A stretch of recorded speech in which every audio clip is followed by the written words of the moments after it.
కుప్పంలో పర్యటిస్తున్న AP CM Chandrababu Naidu సతీమణి భువనేశ్వరి సంచలన వ్యాఖ్యలు చేశారు. నాడు నిండు సభలో కొందరు వైసీపీ నేతలు చేసిన వ్యాఖ్యల్ని ప్రస్తావిస్తూ చాలా ఘాటుగా రియాక్ట్ అయ్యారు. ఇన్నాళ్ళు ఈ విషయంపై స్పందించకుండా మౌనంగానే ఉండిపోయిన యామగానపల్లిలో ధర్మరాజుల గుడిలో ద్రౌపది అమ్మవారిని దర్శించుకున్న సందర్భంగా ఇప్పుడు మాట్లాడుతున్నాను అంటూ చెప్పుకొచ్చారు భువనేశ్వరి. పురాణ కాలంలో కౌరవులు సభలో ద్రౌపది చీరలాగారని, ధర్మరాజును అవమానించడానికే వాళ్లలా చేశారని చెబుతూ గత అసెంబ్లీలో వైసీపీ నేతల తీరును గుర్తు చేసుకున్నారు.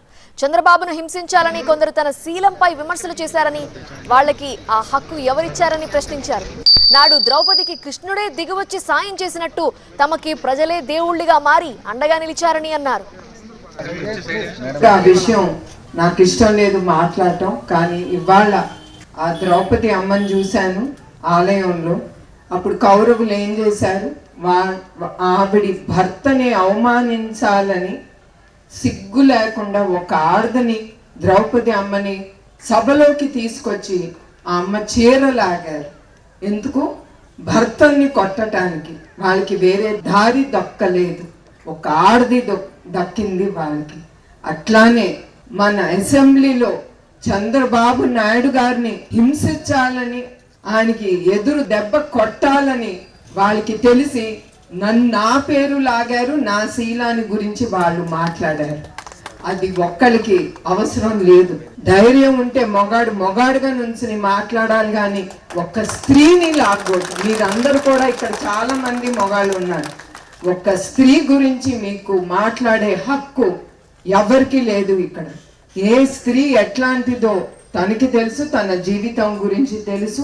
ద్రౌపదికి కృష్ణుడే దిగి వచ్చి ఆవిడికి సహాయం అందించాడు. అట్లా ప్రజల్లో దేవుడు వచ్చి, అట్లా చంద్రబాబు నాయుడు గారికి కానీ ఆయన కుటుంబం కానీ ప్రజలే దేవుళ్ళుగా మా కుటుంబంకి నుంచున్నారు. అది నేను ఎప్పుడూ మర్చిపోను.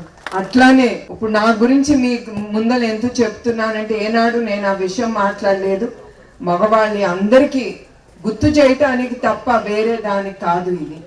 ఇదేమి ఎలక్షన్ క్యాంపెయిన్ కాదు, నాకు అవసరం కూడా లేదు. ఇది స్త్రీని మర్యాదించాలి, స్త్రీ ఒక అమ్మ లాంటిది అనేది మీరందరూ మర్చిపోకూడదు. అది మీ అందరికి గుర్తు చేయడానికి ఇది చెప్పేది ఈ విషయం. ఆ ద్రౌపది అమ్మని ఆ గుడిలో చూశాను కనుక మీకు ఒకసారి నా మనసులో ఏముంది అని నేను మాట్లాడాను. అది నేను ఎవరికి అక్కర్లేదు. నా భర్తకి తెలుసు, అందరికీ తెలుసు నేను ఎట్లాంటి దాన్ని. So that's not at all important for me.